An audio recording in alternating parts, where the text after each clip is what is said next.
Muy buenas noches, bienvenidos a Odisea. Vamos a hablar hoy de un aspecto de la vida pública de los últimos 12 años, de los 12 años de kirchnerismo, que es un aspecto que apareció y reapareció en la crónica periodística y que tiene que ver con una dimensión del kirchnerismo que habla de su idea sobre la vida económica, sobre la vida social, sobre los negocios, sobre las empresas. Es el destino, la peripecia, las desventuras de algunos empresarios que fueron grandes gestores del privilegio, no de negocios, de prebendas, bajo el imperio de Néstor y Cristina Kirchner, y que ahora, con distinta fortuna, están atravesando problemas. Algunos encuentran la solución, otros no. Vamos a decir que esto de lo que vamos a hablar ahora, a lo que nos vamos a dedicar en los próximos minutos, es, si ustedes quieren por la vía del absurdo, hacer una especie de reivindicación de Lázaro Báez. ¿Por qué? Porque Lázaro Báez parece ser una especie de chivo expiatorio, de aquel en quien todos los demás depositan sus males, cargan sus pecados, lo tiran por el barranco, como se hacía con el chivo expiatorio, para que el resto, que cometió los mismos pecados que Báez, quede limpio o quede no estigmatizado. Ahí está Báez cubriendo su larga prisión preventiva, mientras Cristóbal López, por ejemplo, que es la primera celebridad a la que le ponemos el foco, sigue por la calle, ahora sin poder pagar sus compromisos. Ha dejado prácticamente de pagar todas sus deudas la semana pasada. En los bancos entre el jueves y el viernes hubo cierta consternación por el rebote de cheques de Cristóbal López, que sus allegados dicen, bueno, no paga nada para poder pagar los sueldos. Se ve que se quedó pobre, una especie de caso absurdo de empobrecimiento ilícito, lo contrario de lo que uno está escuchando habitualmente de la clase política. López tuvo durante la era Kirchner negocios inimaginables. Tenía 200 máquinas tragamonedas en el hipódromo. Cuando llega Néstor Kirchner, le habilita unas 1.500 y en diciembre de 2007, antes de que Kirchner le transfiera el poder a su esposa, presumiendo tal vez que lo que iba a hacer era de una audacia tal que ni siquiera su mujer se lo iba a admitir, hace firmar a todo su gabinete, empezando por el jefe de gabinete Alberto Fernández y todos los ministros, un decreto de necesidad de urgencia por el cual le concede a la empresa que administra el hipódromo y por lo tanto las tragamonedas de Cristóbal López una prórroga en el contrato. El contrato del hipódromo que iba a vencer este año, el 2017, se prorroga por ese decreto de necesidad de urgencia hasta el 2032.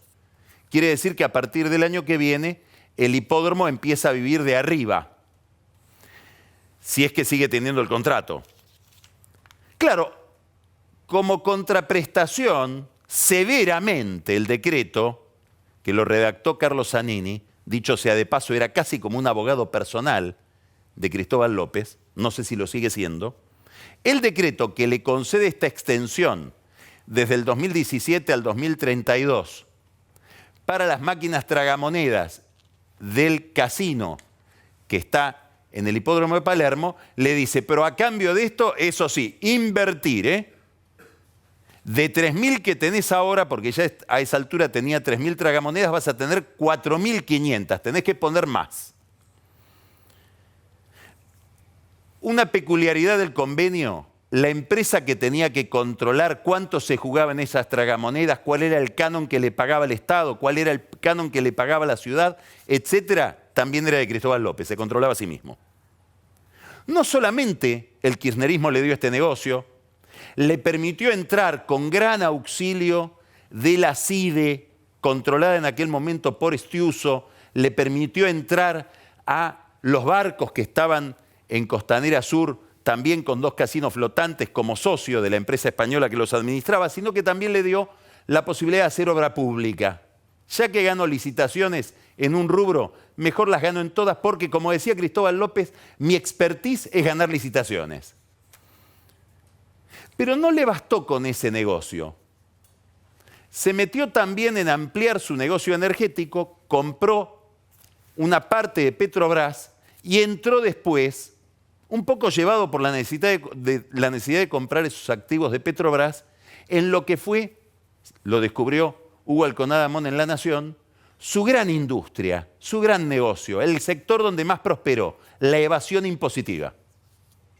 Solo que Cristóbal López no evadía sus impuestos, sino que se quedaba con los impuestos al combustible que pagaban los que cargaban nafta en sus estaciones de servicio y no los transfería a la AFIP. Así juntó 8.000 millones de pesos que le permitieron comprar con impuestos de terceros las empresas energéticas que adquirió de Petrobras. Todo esto ahora está en manos de un gran ruido, está produciendo una especie de tormenta en el grupo Indalo, que es el grupo de Cristóbal López, que incluye, entre otras cosas, atención, Federico Sturzenegger, un banco, el Banco Finansur. Curioso que un banquero emita cheques que los otros bancos se los rebotan. ¿Por qué es un problema? Porque Alberto Abad, el titular de la AFIP, dice, yo le puedo armar un plan de pagos a un evasor, a alguien que no pagó sus impuestos. Es imposible armarle un plan de pagos a aquel que se quedó con impuestos de terceros, porque en tal caso voy preso yo. López buscó 1000 maneras de resolver este problema, con algunas dificultades porque sus viejos contactos en el poder, por ejemplo, Daniel Angelici, en alguna medida Nicolás Caputo, que era amigo de uno de los socios de López, que es Federico de Achával, ya no le contestan el teléfono. Y encontró un alma caritativa, Orly Terranova, empresario ligado al macrismo de Mendoza. Primero Terranova pensó en comprarle los medios de comunicación, que es otro negocio donde intervino Cristóbal López, ámbito financiero, radios, C5N, compró los medios de Haddad, como usted recuerda. Sino que Terranova dijo, bueno, vamos a hacer así, para que vos puedas arreglar tus temas en la AFIP, vamos a armar un fideicomiso y me cedés a mí el 30% de las acciones de todo el grupo. Todo esto se lo presentaron al Estado, primero a funcionarios de la línea media del gobierno, pasó por las manos de Mario Quintana y dijeron, no, mirá, Terranova, esto que vos querés controlar, que es el 30% de las acciones de todo el grupo de Cristóbal López, son 100 millones de dólares, ¿lo vas a poner? No, a ver, yo soy como López, mis negocios son sin plata. O sea que vos te convertirías en testaferro de López, no, tampoco eso. ¿Por qué no vamos a ver al presidente? Fueron a ver al presidente y el presidente bajó el pulgar. Con lo cual, la última salida que tenía López para seguir flotando, ahora agarrado al gomón de Terranova, fracasó porque no la admitió Mauricio Macri. Una pena para López, que solía ufanarse diciendo, yo no soy como Lázaro, yo era empresario de antes. Yo tengo la cultura del capitalismo. Está bien, Néstor me dio una mano porque él sabía que yo era un empresario que tenía cómo responder porque tengo una gran cultura empresarial. Finalmente, ahora está sin poder pagar los cheques y no vaya a ser que le toque una peripecia más complicada y es que le pongan la lupa desde los Estados Unidos encima. ¿Por qué?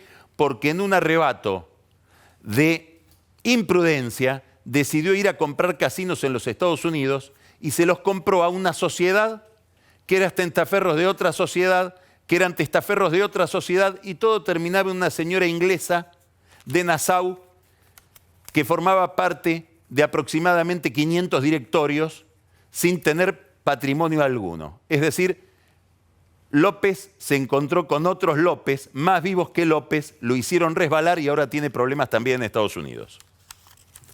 Caso 1. Caso 2. mucho menos conocido que Cristóbal López. Patricio Farcú, dueño al parecer de Oca, el correo privado. También el mismo negocio de Cristóbal López, la misma industria. Evasión de aportes de terceros, en este caso aportes patronales. Empieza a tener problemas la empresa Oca a tal punto que se produjo algo verdaderamente insólito para la historia del sindicalismo argentino, que es que en determinado momento Moyano, desde el sindicato, salió a pagar los sueldos de empleados de Oca que no podía pagar el dueño de la empresa. Nunca se vio que un sindicalista se haga cargo con los fondos del sindicato de los sueldos de un patrón, y mucho menos en el caso de Moyano, que no quiso seguir en otras empresas llevando adelante el mismo espíritu caritativo, solo con Oca. Por eso algunos suponen que Oca es o una empresa de Moyano o una caja de Moyano, o por lo menos una sociedad que frente a los ojos de Moyano merece un tratamiento distinto del que merece en cualquier otro convenio laboral. Otra desgracia de Oca es que el gobierno ha decidido fortalecer al correo. Vuelve Mario Quintana a escena, el vicejefe de gabinete que tiene bajo su competencia el correo argentino, y acaba de poner como gerente del correo argentino un señor que se llama Gustavo Papini. ¿De dónde viene? De Oca. Aparentemente Papini se fue de Oca peleado con Farcú, el dueño de Oca, porque ya no quería seguir dándole la plata que Farcú pedía todos los meses sobre la base de aportes que no se hacían a la AFIP y que eran de los trabajadores. Esto, dicho sea de paso, llama más la atención lo de Moyano, porque en realidad la plata que Oca no depositaba en la AFIP era de los trabajadores afiliados al gremio de camioneros. La cuestión es que hoy la encerrona de Oca, el problema de Oca, que obviamente empieza a perder clientes en manos de otras compañías y también del correo, que entre otras cosas se va a quedar ahora con los contratos del sector público, empieza a poner nervioso a los moyanos y para muchos determina que Pablo Moyano finaliza alineado con el sindicalismo que está alrededor de Cristina Kirchner. Aparentemente también Hugo Moyano le ha dicho a varios senadores peronistas, no se dio cuenta de que le estaba hablando a senadores que son enemigos de Cristina Kirchner, que habría que votarle a Cristina para que esté todo más equilibrado. Cuando a Moyano le piden explicaciones por esto, por ejemplo Macri, que lo ha favorecido muchísimo, entre otras cosas, favoreciendo que su yerno Chiqui Tapia sea presidente de la AFA, Moyano dice, son cosas de mi hijo que ya no lo domino. Esta vez parece que es cierto que Hugo Moyano no domina a Pablo Moyano, su hijo bastante indómito, porque le ha faltado el respeto en varias reuniones sindicales donde había solo camioneros. Casi llegaron al nivel de los insultos y tal vez de las trompadas. Lo cierto es que no sabemos si es Moyano o el hijo de Moyano. Hoy el electrón loco de la CGT son los camioneros, los únicos de la CGT que conduce el triunvirato que no están dispuestos a dialogar con el gobierno, aparentemente apretados por la situación de Oca, como si fuera una empresa del propio sindicato o de los propios sindicalistas. El problema siempre termina en la misma mesa, la mesa de Diego Santilli, que es el mayor amigo de Moyano dentro del PRO. Entre otras cosas, porque el yerno de Moyano, Chiqui Tapia, el presidente de la AFA, es funcionario del gobierno, es vicepresidente del SIAMSE, la empresa que se dedica al procesamiento de basura, que es uno de las joyas del imperio Santilli. Así que, una vez más, Macri tendrá que pedirle explicaciones a Santilli por el comportamiento de Moyano. Segundo caso, entonces, Patricio Farcú, que tiene el mismo problema que Cristóbal López. Va a la AFIP y le dice, no te puedo hacer un plan de pagos, dice Abad. ¿Por qué? Y porque no es ni siquiera que vos evadiste impuestos, sino que te quedaste con impuestos de terceros, con aportes de terceros. Tercera estrella, aparentemente en caída.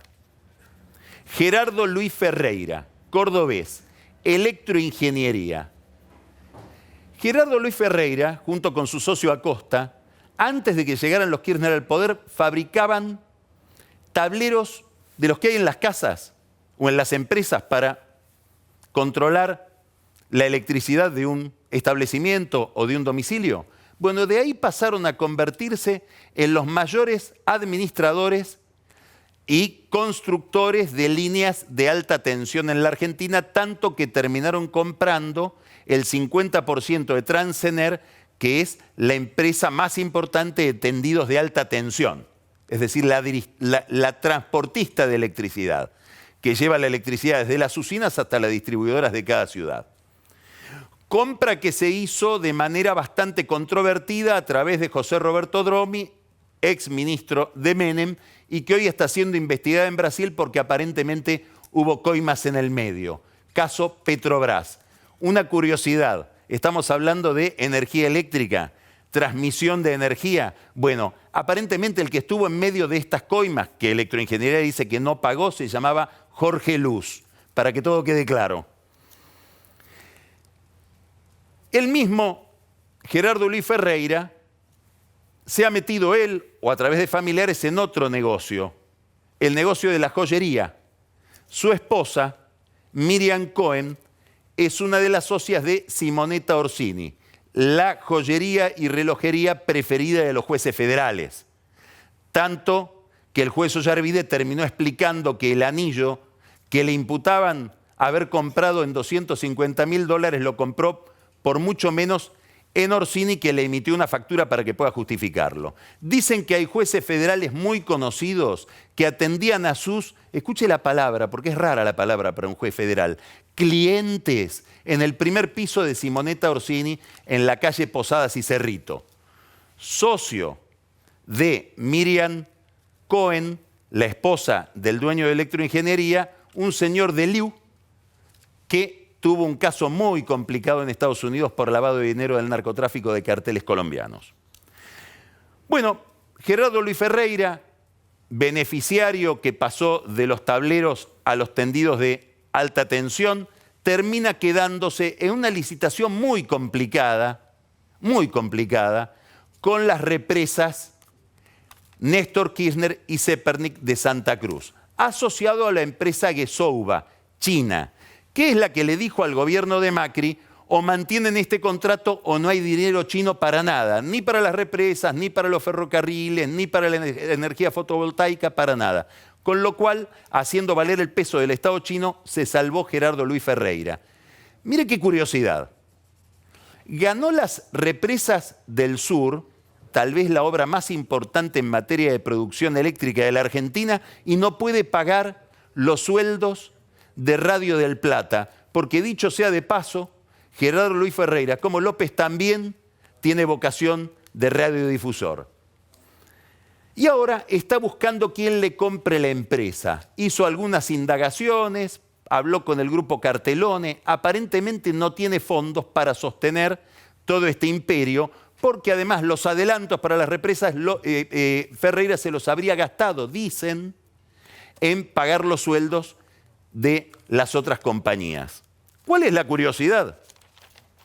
Que en la licitación más grande que ha hecho hasta ahora AISA durante el gobierno de Macri, 1/3 de la obra de extensión de la red de agua en el Gran Buenos Aires Sur se lo lleva Gerardo Luis Ferreira, que no puede pagar los sueldos de una radio, claro, con los chinos de Gesouba, que hacen sentir el peso y el financiamiento de las empresas chinas.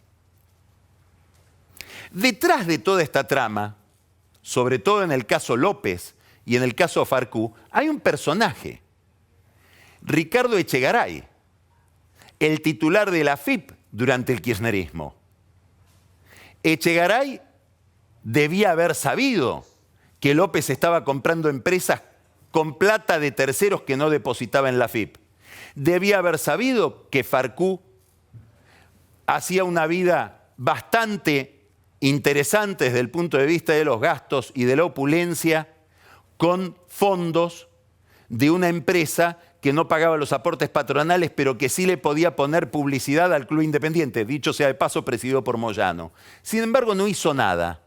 La justicia mira a Ricardo Echegaray casi sin reaccionar. Es más, el juez Freiler en la Cámara Federal lo absolvió. Ahora la absolución del sobreseimiento fue corregido por 2 de los 3 jueces de la Cámara de Casación que le tocó analizar el caso. por una denuncia de Prat Gay de violación de secreto. Todo este entramado, evasión de impuestos, fortunas vertiginosas, gente que ahora, después de haber ganado toneladas de dinero, dice que no puede pagar un café, vaya a saber dónde está la plata, ha pasado prácticamente sin que la justicia federal abra un ojo. Es una de las condiciones centrales que ha tenido, como venimos siempre insistiendo aquí en Odisea, la corrupción en la Argentina, que es la garantía de impunidad por parte de los jueces federales. Un contraste extraordinario con lo que ha venido pasando en Brasil en los últimos años.